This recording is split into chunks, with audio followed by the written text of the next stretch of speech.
voilà mbokk yi jërë ngeen jëf ci ànd beeg programme thiesinfo.com ñu am nu mbégte dellusiwaat ak yéen seen site le premier site à Thiès tey seen émission politique à Thiès ñu am tout le plaisir di ci dalal donc Omar Badiane responsable donc politique du parti alternatif sénégalais moom la ñu am tey mbégte di ko dalal suñu émission ñu ñëw fekk fii nga xam ne donc moo di FFM la zone nord nga xam ne donc nekk na zone boo xam ne vraiment bu bëri ay hommes politiques la yoo xam ne ñu ngi activé wu ci le développement de la commune donc président ñu ngi am mbégte tey dalal suñu émission politique à Thiès. waaw jërëjëf sa sëñ Bamba donc ñu ngi leen nuyu di la ziare donc ñun ñu am mbégte tamit di leen dalal man nag aussi ak sama responsable yi nga xam ne ñoo nekk fii en présence du coordonnateur du parti Cheikh Thiam des délégués de quartier des jeunes des femmes donc vraiment ñun ñëpp ñu ngi fi di leen gërëm di leen sant quoi. alternative sénégalaise. parti bi nga taxawal ko. ñu nekk ci zone nord d'abord lan moo nekkoon motivation bi ak gis-gis bi tax nga taxawal parti bu lu mel. waaw ginnaaw bi leen sant di sant vraiment sama mbokk internet ak téléspectateurs yëpp donc parti politique koo ko créé rek xam nga lan moo tax da ngay créer parti pour la conquête du pouvoir ñun dañoo créer parti politique pour am ambition yi parti politique yëpp am mooy yor suñu réew Sénégal liggéey ko defar ko loolu moo ñu tax a jóg donc conquête pouvoir nag bu ñu waxee tous les pouvoirs parce que actuellement ñëpp xam na ne présentement jëmuñu vers des élections présidentielles on va vers des élections locales donc dañuy njëkk a ñëw conquérir le pouvoir local ba pare jóge fa jël assemblée jóge fa jël réew mi bu ko defee boobu ñu liggéey réew mi ma am na moyen ñu ko liggéey loolu ñu tax a jóg. gis-gis bi xëy na bi nga koy taxawal am na ay parti yi fi nekk lan moo tax le président demul ci parti yi fi nekk jékki-jékki xëy na créer beneen parti bu bees ndax gis-gis bi ak doxalin bi ci yeneen parti yi da ko doxul. loolu mu ngi si parce que ñi fi nekk ñëpp yàlla dafa def ma seq ñoom jàmm doon liggéey ak ñoom parce que le président actuel Macky Sall moo doon le président de la CIS moom ma nekkoon le coordonnateur de la CIS de Thiès. Patrimoine Idriss Seck nekkoon maire Thiès nekkoon premier ministre j'étais le délégataire de signature du maire de Thiès sur les actes administratifs c'est moi qui ai conduit un peu la matrice d'action prioritaire et les chantiers de Thiès je présentais à toutes les réunions de chantier ma délégué ces signatures au niveau des actes administratifs donc kon xam nga nit ñi xam naa leen yeneen parti aussi ñeneen tamit tas dans le cadre du sport parce que maa doon diriger la coordination nationale des clubs du Sénégal qui avait rejeté les textes de la fédération sur le football professionnel donc ñun ñeneen ñi samay professionnel la ñun ñëpp ñoo bokk nekk donc loolu moo tax parce que bu ma dikkee dëkk ñoom si dëkk bi ñoom ñëpp ñu fi nekk kër ëpp ma fi jàng bu dee jàng école ba jàng alxuraan yooyu yàlla suturaal na ma si ma bokk ñoom dëkk bi ëpp ñu ma fi mbokk gën ñu maa bëgg dëkk bi ñoom ay ambition yu dëkk yu ma yaakaaroon war nañ ko def ma gis defuñu ko donc moo tax muy jóg wax nit ñi ni leen lii laa yaakaar si réew mi buñ ma wóoloo ma liggéey ko bu ma wóolut ma dem defi leneen liggéey parce que politique sa métier. défaut bi nga gis xëy na ñàkk vision la wala ci ñàkk doxalin ci parti yi nga xam ne donc ñoo nekk au niveau de la zone nord. non zone nord bariwut ay parti zone nord bariwut ay parti man zone nord laa dëkk fi laa yaroo fi laa juddoo nga ne jàng moom fi génne ak liggéey moom fi génn may dem ak di ñëw loolu moo si nekk mais loolu ñun du zone nord moo ñu tax a jóg yéen que tamit fi lañ dëkk xam ni nga xam ni. moo fi nekk ñoom si yaakaar war a am lu liggéey zone nord si ñëw mais dama ne la c'est dafa sori si réew mi parce que tey jii boo xoolee tax la goutte d'eau qui a fait déborder le vase pour ma former parti c'est le référendum ça je vous le dis parce que quand le président bi ko nit ñi falee le président ñëw ni day def mandat 5 ans da koy wàññi 7 ans def ko 5 ans mu ñëw def ko loolu waxatam jooju moo ma gën a poussé ma ñëw parce que li fa day sàmm kàddoom mën naa sàmm former parti ma di ko doxal si dëgg si ngor donc loolu moo gën a tax affaire demee noonu ak yu bari yoo xam ne waroon ko def parce que réew aussi boo ko yor nit ñëpp dina war a nekk benn surtout boo jiitee ki ànd ak yow ko tey ànd ak yow parce que booy jigee réew mi c'est pour les populations c'est pour nit ñi la donc doxalin boobu laa gis maam nu mu demee man lii mais dama ko seetaan. bu ñu yegsee ci doxalin bi. doxalin bi ci jaraafu gox bi. fii ñu nekk ci zone nord. naka nga jàngatee doxalin bi parce que xëy na mandat bi ñu leen mayoon jeex na ñu yokkal leen xëy na ndax élection yi ñuy dax boo doon xayma tey seen doxalin bi ñu leen dénkee zone nord ba léegi depuis 2014 ñu nekk fii boo doon tënk tey ab bilan ci seen wàllu liggéey. lan lay doon. waaw man conseil municipal la ma jox la loolu. lépp lu may wax naa ko ci conseil bi joxe ay propositions di participer ci li nga xam ni moom ñoo war a ñëw pour war a liggéey mais nag malheureusement duñu déglu bu la neex nga laaj conseil yëpp man lu may wax ci biti wax naa ko ci biir. dégg nga parce que yàlla daf ma dimbali ma am benn expérience politique. nee naa la c'est moi qui était le délégataire de signature du maire de Thiès bi Thiès nekkee benn commune def matrice d'action ñu xam action bu nekk lu ñu fa war a def quartier yu nekk lu ñu fa war a def ñu xool problème yu mu nekkee dans Thiès ñu xool li nga xam ne actuellement nekk dañ fa actuellement des élus amul kenn koo xam ne loolu ñu doon wax pour liggéey suñu Thiès gi ñaa ngi si yoon boobu amul. ah bon non gisuma ko sur tous les plans. à tous les niveaux non à tous les niveaux c'est que échec bi parce que ñoom xam nga des fois di tax ma naan doo échec xam nit ki boo ko dénkee la ma xam rek la def la mu def rek la man rek la mën a def. kon ñàkk mën non waaw lan def moo tax loolu ak seen coono yi dañ leen siy gërëm ndax def nañ au moins lan man mais loolu ñun dañ ko xeeb lool bokkut sax toq ndox ak géej si ak li ñu yéene dëkk bi. depuis 2014 ba léegi non dama la expliquer parce que xam nga Thiès Nord xam nga imagine Thiès léegi dafa nekk léegi une ville avec des communes Thiès Nord nekk une commune de près de 120 000 habitants 120 000 habitants yooyu ñaata doomu aadama ñoo fi nooyee mais d'accord xam nañ mairie xam nañ les fonctions de la mairie xam nañ les compétences de la mairie xam nañ fu mairie yam mais il faut avoir ambition pour sa gox man ambition bi ma am si mairie bi du mairie parce que mairie xam nañ moyen limité ak loolu. déggoon nañ fi Talla Sylla defoon benn proposition wax ne xëy na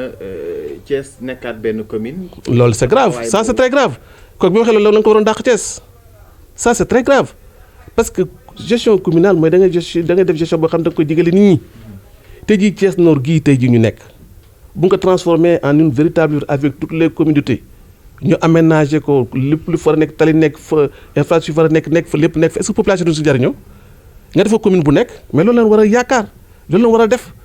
on fait une gestion communale nit ñi dañu ko war a gis seen bopp. est-ce que moyens yi ñu ngi fi aussi. parce que non moom laa la expliqué dama la non commune problème moyen souvent. commune am nay moyens commune am na budget les budgets de la commune sont limités mais dara boo fi nekkee nga jéem a wax. ma jox la benn exemple fii ci Thiès Nord Thiès Nord il y a une manne financière boo xam ni tey jii ma joxoon maire bi ce budget là je vais le multiplier par 3. ba si je vais le dire benn exemple bu ndaw rek wax naa leen ko tey jii boo xoolee maire Thiès Nord am na kër yu bari amuñu këyitu kër ma wax la loolu pour la sécurité foncière amuñu këyitu kër. gestion foncière dinañ ci. non foofu laay non c'est dama lay niche de recette bi ma lay wax. amuñu këyitu kër tey jii boo fexoon ba ku nekk am sa kër nga fay bu doon sa frais de bornage 25 000 il y a combien de maisons dans Thiès Nord exemple rek laa lay jox ni ñu discuter ko c'est que dafa am ay niche de recette am foo xam ne fa la nit ñi war a jaar war a liggéey la coopération décentralisée aussi dafa am lu mu laaj. moi j'ai fait des séminaires avec les États-Unis dafa am contenu bi léegi dafa am contenu affaire coopération décentralisée du jàppale du dimbalante c'est un contenu il faut mettre un contenu dans la coopération décentralisée xaalis dafa am noo ko wutee am noo koy defee si affaire demee noonu. c'est-à-dire manque de développement wala manque ji ñàkk gis-gis ci wàllu doxalin. moom mooy li tax. xëy na benn bi am ci. benn bi kon ma koy waxee rek nit ku nekk la nga xam ak la nga mënoon ngay doxalee. moo tax man ku si nekk di ngay jéem a ku si néew di ko def maa ngi la siy gërëm mais ñu nit aussi doonoo dox doonoo wax doonoo dem fépp gis li dëkk yi def gis li lépp am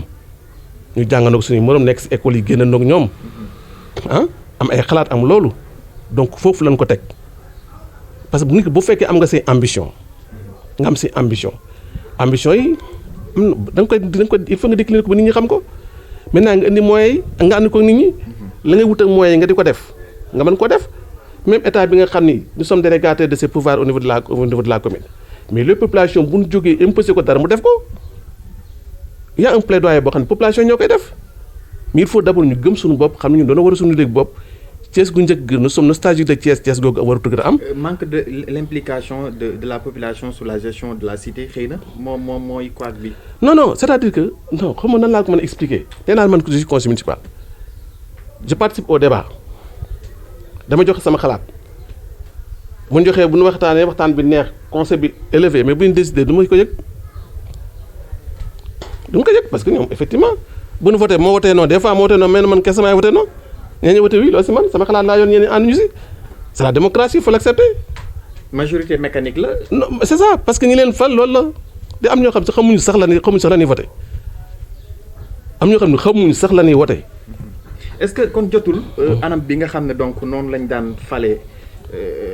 les conseillers municipaux les maires ñu ak coppati am si parce que xëy na dialogue national bi dina mën a tënk loolu la est-ce que tey anam bi nga xam ne noonu la ñuy falee maire wala ni ñuy falee ñi nga xam ne ñoo di conseil jotul ñu jot ko càmbaraat parce que dañuy faral di nemmeeku conseils municipaux yu bari du ñu sax mën a xam lan la ñu tënk ci li nga xam ne moo di budget bi. non loolu moom ba léegi gis nga dans le cadre de la démocratie nit ku nekk ak niveau war nga mën a bokk ak sa niveau parce que bañ explique kenn par la démocratie elle est inclusive nga jàng nga ñàkk a jàng institut am na côté boo xam ne man nga si indee loolu man du ma bëgg ñu def exclusion si benn côté bi dégg nga mais le problème bi nga xam ne mooy nekk mooy ñi ñuy fal actuellement heureusement changement bi am na parce que da ngay fal parti politique doon xam kan mooy nekk maire des fois ñu nekkoon ñi diriger campagne bi sa nekk tête de liste yi sax bu fal amee sax gars yi du leen fal mais loolu jeex na fi léegi on présente des candidats maires ñuy diw la ak diw population yi tànn leen au moins loolu ça va être clair maintenant au niveau des populations côté boobu na leer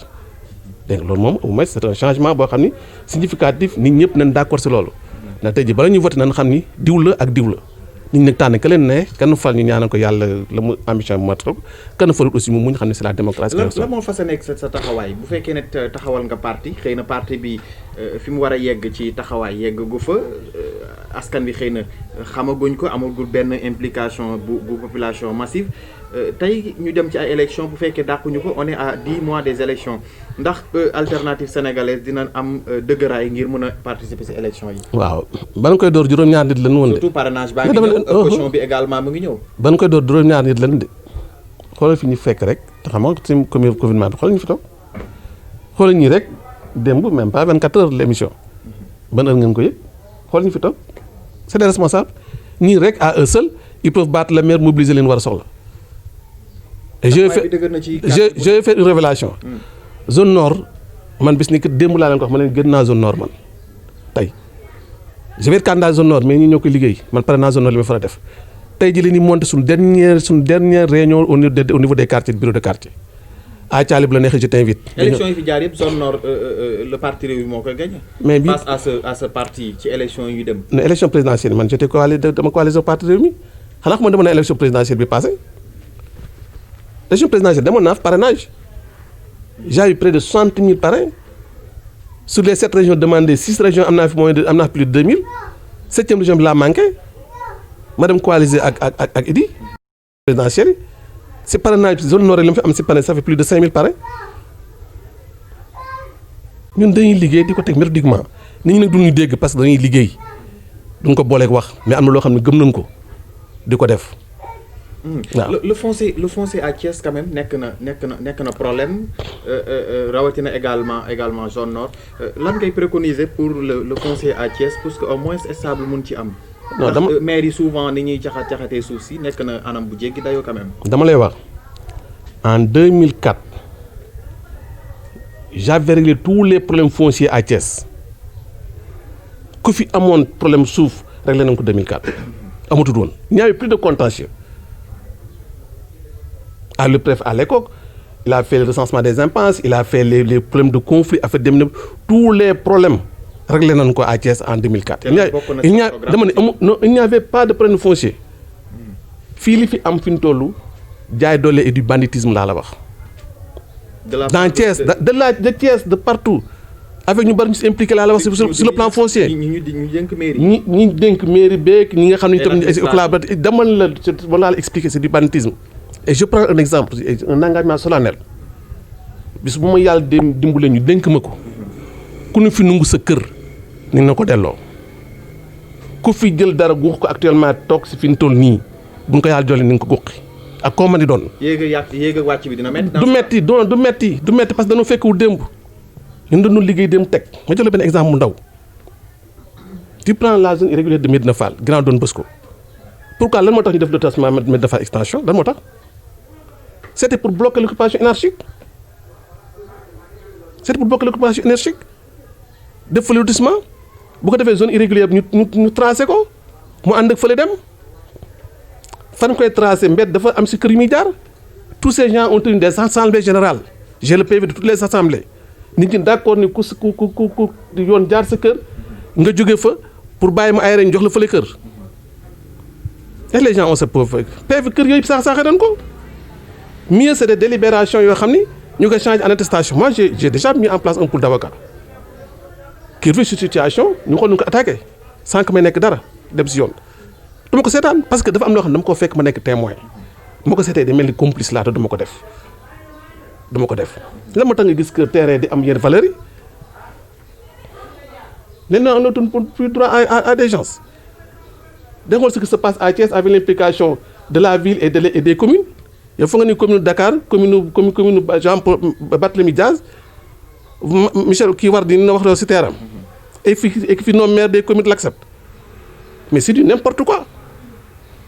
C'est des choses yoo xam ni. Le foncier à Thiès daal c'est dama ni c'est un problème de banditisme man tous les lotissements de Thiès après 2004 dama see bokk ci commission yi nekk délégataire du signataire du maire c'est moi qui signe les actes administratifs c'est moi qui signe les autorisations de construire li may wax dama ko xam du lu may tànnat du leneen donc moo waxut day mel complice là et je vais dire aux gens ce qui se passe réellement fu nu war a témoin fa enquête ñooy naa fa dem naa saisir de droit naa def li ma si war a def. ba ñëpp xam ne lii laa si man waaw mais bu ñu ko yàlla joxee ñun ñu am ndogal gi dama ni ku si jëndloon fi ñu toll nii tey nous sommes tey le 2020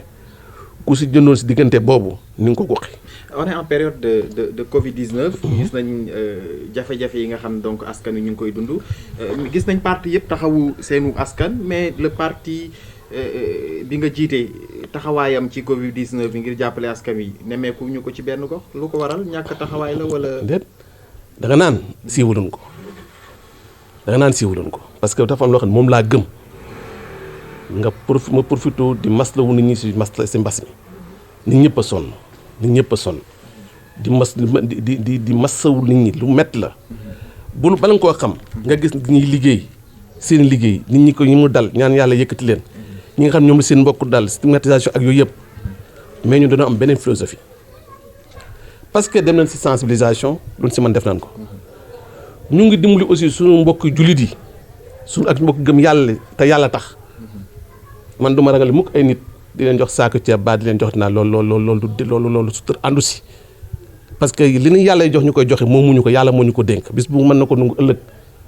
kon yàlla dañuy gërëm ku ñu jox xam ne yàllaa ko def loolu suñu diggante yow yàlla la ak ñeen ko séqal xam nañ ko. nan nga gisee anam bi ñu gérer la gestion ci force Covid-19 bi fonds yi nga xam ne l'État du Sénégal génn ko à hauteur de 1000 milliards tey jamono joo xam ne ñu ngi wax ne xëy na ndimbal bi war na dem ci askan wi ceeb bi ñu ngi koy yuuxu ba léegi askan wi jotaguñu si nan nga jàngatee façon bi ñu gérer donc gestion wu force Covid-19. gis nga bu ñu waxante dëgg rek bu fekkoon ni sunu njiit yi dana conséquent ak ñun def évaluation dañu war a démissionner bàyyi ñoo réew mi. en commençant président dese lu ñu leen de dara. parce que ba président njëkkee woote leader yi dem di ko fekkee j'étais contre parce que il avait pris ses décisions le lendemain mu tàmbalee di jot nit ñi bu fekkee da ngay def da ngay concerté wu da ngay déglu nit ñi ba pare bu leen dégloo door a dogal mais dafa dogal ba pare woo nit ñi ça pose problème sur la forme bi ne pare bi mu amee 2 mois dama ni nit ki boo def dara da nga koy évaluer mars fin avril mais évaluer li ma def nga xool li si baax ma continuer ko li nga xam ne am na xërëq ñu changé ko ne dem mais il précise dans ses erreurs mais ça pose problème. assouplissement yi ci am. on était à 20 cas ñu andi. c'est une fuite c'est une capitulation non non gis nga à plus de 20 cas mu l'heure est grave.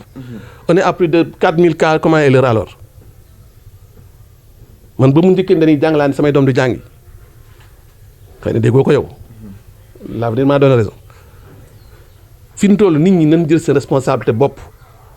bu ñu xaar dara ci nguur gi n'attendons rien de nos autorités ils en sont incapables mënuñu danoo mënul xamuñu nekku nekk jël sa bopp aar sa bopp xool li nga xam ne moo dal sa xel nga di ko def di moytu di déglu li nga xam ne xam nga ko ci pour jéem a moytu bàyyi li ci yàlla mais nguur gi bu fekkee ñun ñu ngi leen jéem a xaar dara ci ñoom dee nañu kun ci xaar dara da leen yóbbu ci poto ba ñu rey ñu na nit ñi jël seen responsabilité c'est que je demande aux gens ay mag yi jëm lañu nous sommes assez vaccinés nous avons des informations nag ku nekk jéem a aar sa bopp xool loo si dindi nga xool sa mbokku julli nga xool loo koy xelal ak nooy ànd ak moom si kàddu demee noonu mais nguur gi moom bu ñu ko xaar si dara. on est à 10 mois des élections locales. sa parti dafay dem en tant que candidat ci zone nord. report bi am na ci ñaari yoon. ñetteelu yoon bi ndax di nga ko xaar ci jamono joo xam ne pandémie bi mu ngi fii ndax da nga jàpp ne à 10 mois des élections dana mën a am waa wala déet. élection bi nga defee premier mars j'avais déjà fini mes parrainages booba. dama la alternative moom pare na instant bi. non du fii dong mais fépp nous sommes un parti bien organisé ñun dañuy liggéey ba yaakaar dañuy demal suñu bopp mais nag ànd nit ñi nag ñu def équipe de gérer moo ñu gënal bu waxtaanee nit ñi ñu am de bonnes équipes ñun sax suñu bopp suñuy personne c'est importe peu. alternative vers une coalition. non dama ni bu ñu sañoon gox la problème gox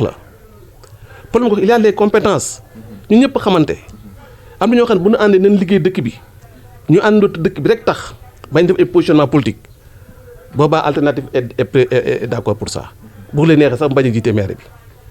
mais nag bu amut alternative day demal boppam dans toutes les communes laa la wax dafa ma la fi dong. non wiilu Thiès taxul may wax waxuma Thiès taxul may wax département Thiès taxul may wax. waxuma Thiès. Dans le Sénégal, nous sommes un parti bien organisé. Ah bon? Nous sommes partout. Des candidats zone nord, candidats zone est. Le Coro sax département bi sax non ñun soit on ira en coalition soit on ira seul mais parti du ko def di bootu loolu sax taxu ñoo jóg. Est-ce que xam nga loolu dafa laaj ay moyens bu fekkee alternative dafa war a dem ci département bi surtout est-ce que les moyens financiers sont là wala. ma jox la benn révélation ressources humaines yi ñu ngi fii. Sénégal gi ñu nekk laa la wax. ñaar dama am kenn koo xam ni lu ma soxla ci alal moom laa koy diis lu ma soxla ci aar moom laa koy diis mu yàlla kenn ëpp lu ma alal kenn ëpp lu ma aar kenn ëpp lu ma dara. est-ce que wax ji foofu la président. foofu la nekk xam lan mooy problème bi loo am alal sa soxla rek nga ci mën a faj doo am alal sa soxla rek nga ci mën a faj te rek laa lay wax. te yàlla nga nit suturaal lépp lu ñu soxla yàlla ñu ngi koy dim ñu faj ñu ko te wóor na mu ne suñu borom nii fi ñu teg loxoom lu ñu soxla nañu ko mën a faj loolu rek bu solo. lan mooy kàddu gi jëm ci askan bi rawatina sympathisant ak militant yu alternative. li ma leen wax daal c'est très simple ñun dañuy parti boo xam ne dafa am si ñaar yëf yoo xam ne si dañuy nekk dañuy ànd ñi si dëgg ak si ngor bis bu ñu leen fenee bàyyi leen ñu non c'est pas de la politique politicienne.